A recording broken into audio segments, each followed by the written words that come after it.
Isang masakit na balita ang gumulat sa mundo ng showbiz at sa mga tagahanga ng 90s teen series na TGIS. Pumanaw na ang dating aktor na si Red Sternberg noong Martes, ika-27 ng buwan ng Mayo.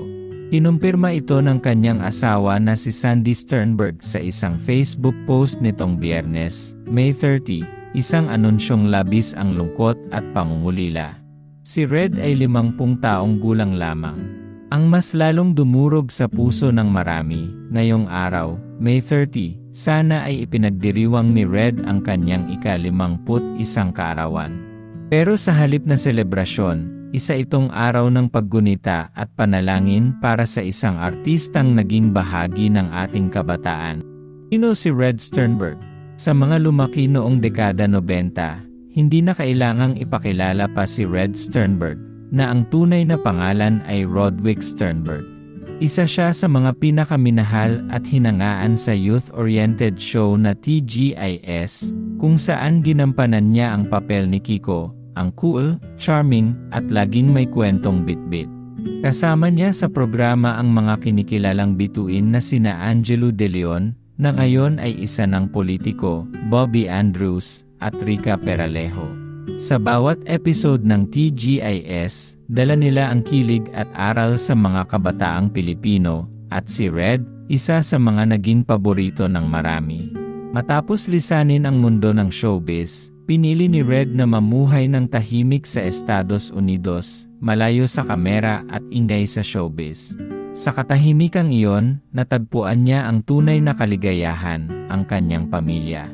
Ikinasal siya kay Sandy, at sila ay biniyayaan ng 3 anak.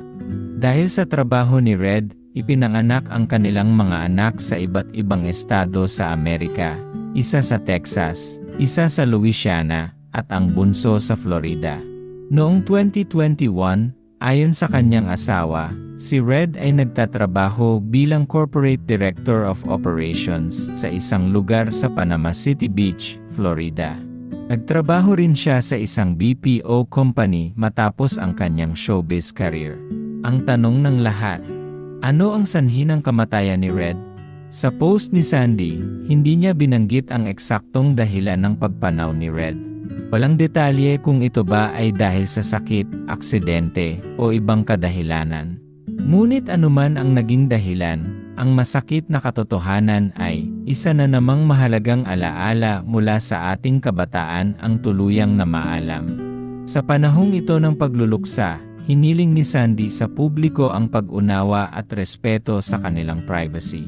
Isang kahilingan ng isang inang nagdadalamhati, isang pamilyang nawalan ng haligi, isang pusong naghahanap ng katahimikan sa gitna ng sakit.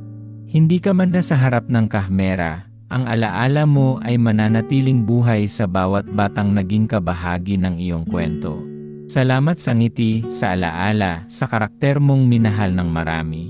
Isang paalam para sa isang taong naging bahagi ng ating kabataan, at ngayon, bahagi na ng ating alaala.